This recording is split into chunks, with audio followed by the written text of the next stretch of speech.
Hi everyone, this is your Haragopal. In this video, I am going to discuss about the solution of the most viral geometry problem on the social media platforms. I think you also might have gone through this problem for a number of times with the different numerical values. Just have a look at this question. A, B, C, an equilateral triangle was given.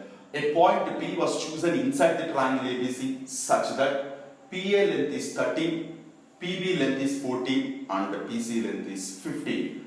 With this information, they are asking to calculate the area of triangle ABC. Usually, whenever an equilateral triangle comes to us, to calculate the area, we use root 3 by 4a square. But to use this formula, we expect side length or at least altitude length. But they did not mention anything about these two. Just a strange information given to us to calculate the area of equilateral. The real beauty of this problem is how we are going to apply the basic formulas in this particular diagram and how we are going to do the constructions completely beyond the box experience we get from this particular solution of this problem. So that is the beauty of this problem. So before going for the solution, let me recall few basic formulas which are going to help us in solving of this problem. That is, have a look at this triangle. An isosceles triangle was taken. So we know all the properties of isosceles triangle. Particularly if you observe this angle which is the angle between the two equal sides is called as vertical angle of isosceles triangle. If this vertical angle is equals to 60 degrees exactly, definitely this triangle is going to become as an equilateral triangle. So if the vertical angle of an isosceles triangle is 60 degrees, then it becomes equilateral. Okay, fine. Now coming to another small formula, if you consider any triangle with the three sides, a triangle with all the three sides were given, to calculate the area of this triangle, we use a formula which is called as Heron's formula, which is nothing but square root of S minus A of S minus B of S minus C, where S is nothing but semi-perimeter, which is equals to A plus B plus C divided by 2. So these are only the information what we are going to use in finding the area of ABC. Now, as I said earlier, so how we are going to do the modifications in the diagram is itself completely out of the box experience. So if you have a look, ABC is an equilateral triangle. We know that each angle will be 60. So angle A, angle B, angle C are 60 degrees each.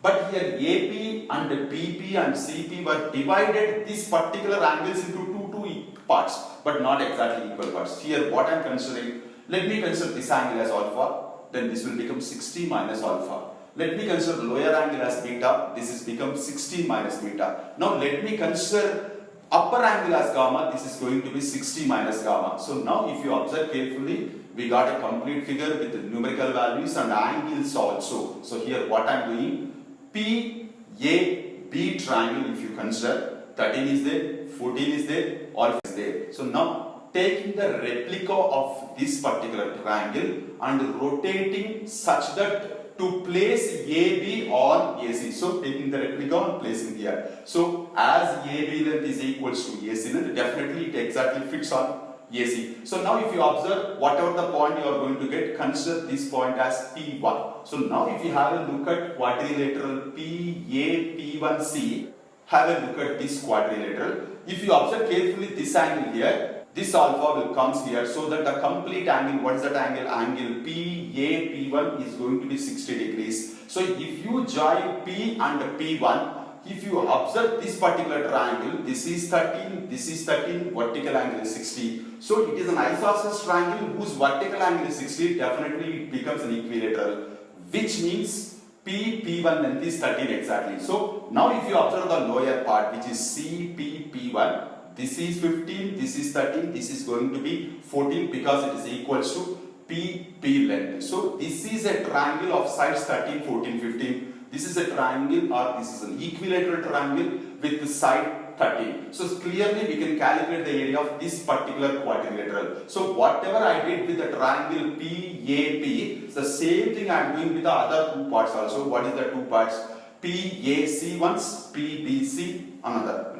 So now what I am doing here, PAC triangle rotating and placing on BC, PBC triangle rotating and placing on AB, so that we get a big figure which is in the shape of hexagon, and clearly we can say ABC triangle, whatever the required, is equals to half the area of this entire figure, which is in the shape of hexagon. So simply what I am writing, area of ABC is equals to half the area of hexagon. How will you calculate the area of hexagon? As I discussed here, the area of quadrilateral can be calculated with the help of equilateral and a scale triangle. This entire hexagon, if you observe, there are three different equilateral triangles were there whose sides are 13, 14 and 15 respectively. Three triangles you can observe. And three congruent triangles are there whose sides are 13, 14, 15. So clearly you can see. So area of hexagon is nothing but sum of areas of three equilaterals and three congruent triangles of side 13, 14, 15. Simply with a mechanical calculation we can do that one. So finally we will get the answer, which is half of entire hexagon area